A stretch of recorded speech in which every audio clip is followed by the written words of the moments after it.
सादापाम advocate civil code Gonda.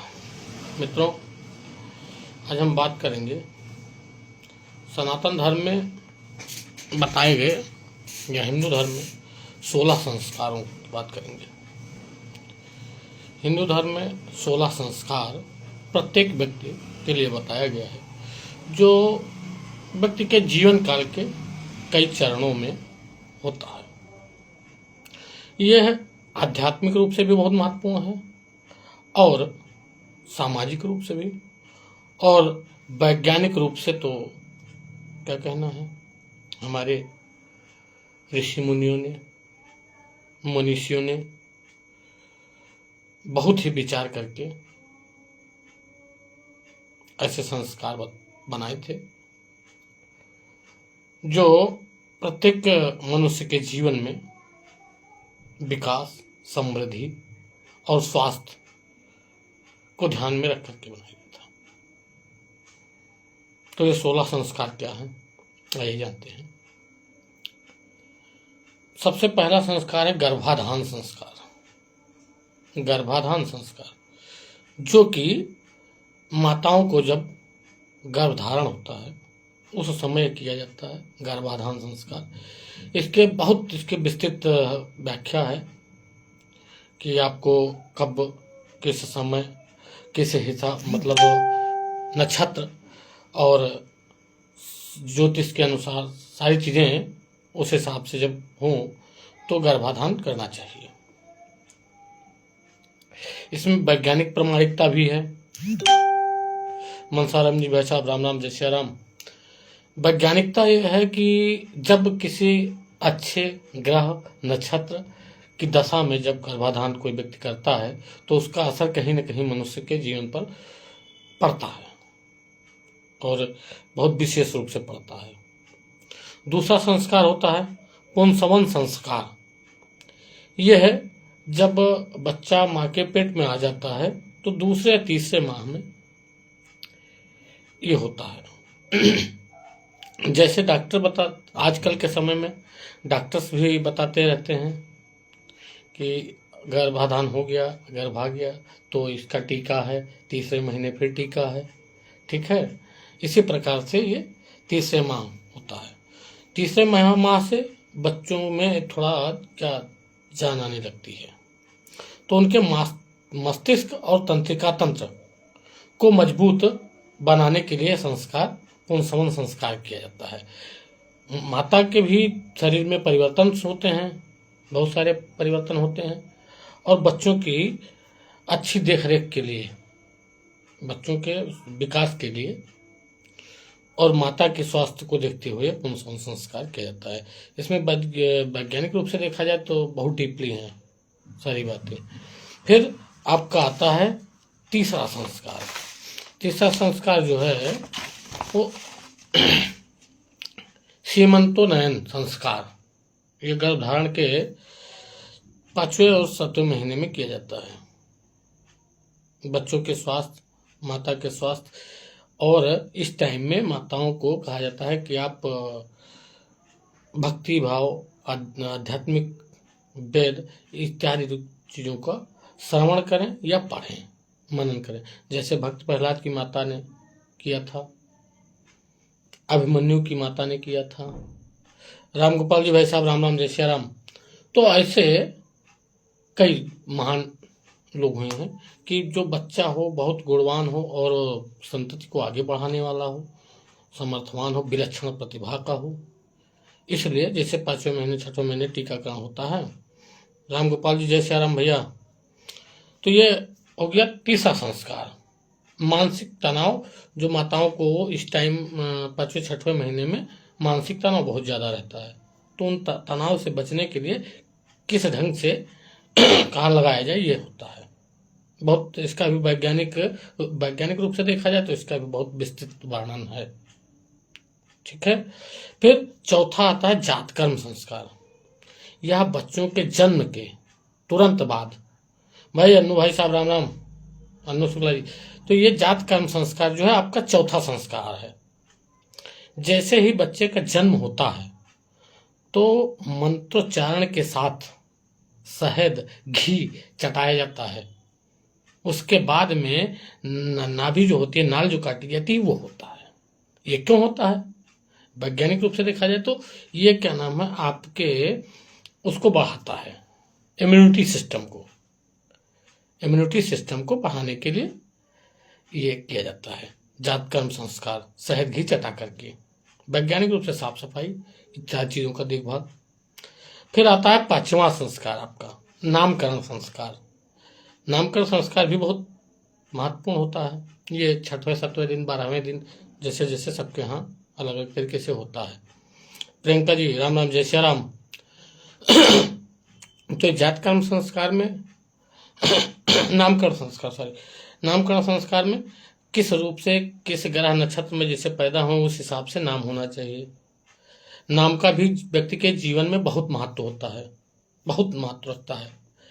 जैसे आम बोलचाल की भाषा में हम लोग कहते हैं, जथा नामे तथा गुणे। भाई जिस प्रकार से व्यक्ति का नाम होगा, उस हिसाब से उसके कुछ कार्य भी होते हैं, लक्षण भी होते हैं।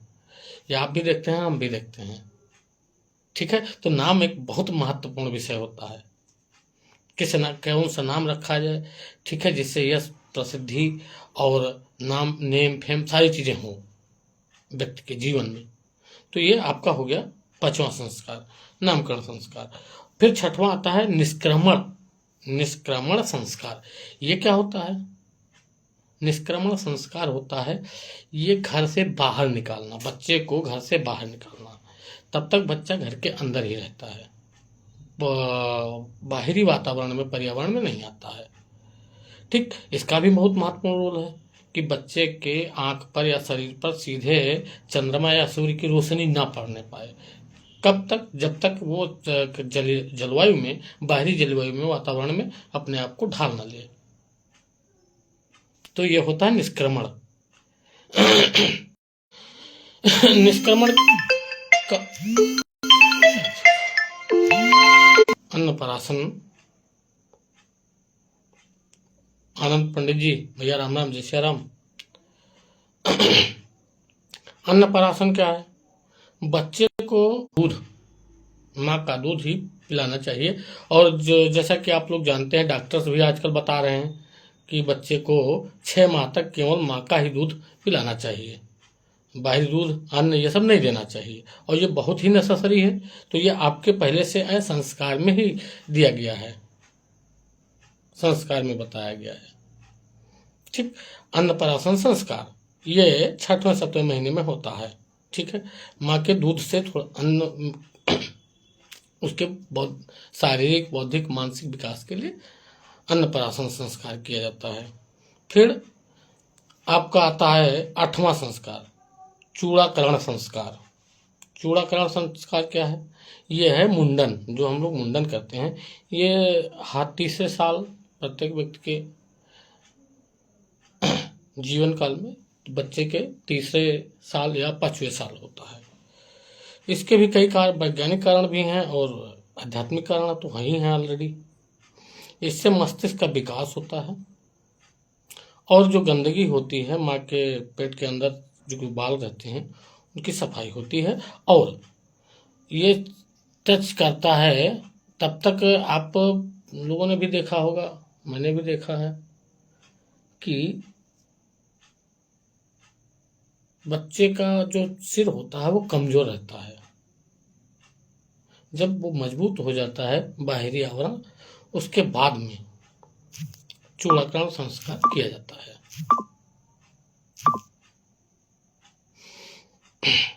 फिर 9वां संस्कार आपका आता है कर्णभेदन का संस्कार।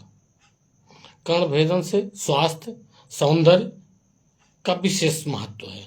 और दूसरी चीज, ये एक्यूपंक्चर जो पद्धति है, चिकित्सा की एक पद्धति है एक्यूपंक्चर के हिसाब से जब कर्ण भेदन किया जाता है, कर्ण छेदन किया जाता है व्यक्ति का, तो ये जो यहाँ से मस्तिष्क तक रुधिर जाता है, यानी कि ब्लड सर्कुलेशन, ये प्रभावित होता है और श्रवण शक्ति बढ़ती है इससे, और सौंदर्य बढ़ता है।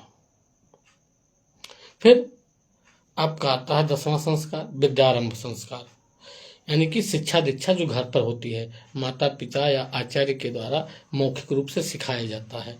उसको कॉलेज जाने के लिए अक्षर पहचान शुद्ध रूप से कह लीजिए, इसीलिए माता पिता को पहला गुरु कहा जाता है। पहला गुरु को माता पिता होते हैं। विद्यारंभ संस्कार, फिर उपनयन संस्कार होता है। उपनयन संस्कार आप लोग जानते ही होंगे, सब लोग परिचित होंगे। उपनयन संस्कार मतलब जनेऊ धारण करना होता है, और इसका मूल यह होता है अनुशासन। व्यक्ति को जीवन में अनुशासित कैसे रहना होता है, और व्यक्ति नए जीवन में प्रवेश कर जाता है। अनुशासन पवित्रता और एकाग्रता में बहुत सहायक होता है उपनयन संस्कार। फिर वेदारंभ, उपनयन संस्कार के बाद में ही पहले गुरुकुल में जाया जाता था। अब आजकल की तो पढ़ाइयाँ कॉलेज और बहुत सारे कॉलेजेज हैं उसमें होती है, लेकिन तब नहीं था। लेकिन विद्यारंभ वेदारंभ पढ़ाई में आप सामाजिक जीवन में जा रहे हैं तो शिक्षा दीक्षा ज्ञान कुशलता ये हो। फिर केशांत संस्कार, जब आपकी पढ़ाई समाप्त हो जाती थी गुरुकुल से तो केशांत संस्कार होता था कि आपने पढ़ाई पूर्ण कर ली है और अब नए जीवन में अपना नया अध्याय शुरू करने जा रहे हैं। केशांत संस्कार, केशांत संस्कार के बाद समवर्तन संस्कार, शिक्षा समाप्त हो गई। शिक्षा समाप्त होने के बाद आपको नए क्षेत्र में फील्ड में जाना है। विवाह संस्कार आपका आता है 15वां। विवाह संस्कार में दो लोगों का मिलन होता है सांसारिक रूप से, और अपने संतति को आगे बढ़ाने का 16वां संस्कार आपका सबसे अंतिम संस्कार है, जो है अंत्येष्टि संस्कार। अंत्येष्टि संस्कार पर तो विषय बहुत लंबा है,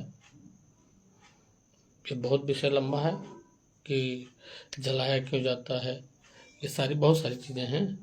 तो ये आपके 16 संस्कार हो गए जो आध्यात्मिक और सांसारिक और वैज्ञानिक रूप से बहुत ही लॉजिकली बने हुए हैं। ठीक भैया, सभी को राम राम, जय श्री राम, सादर प्रणाम।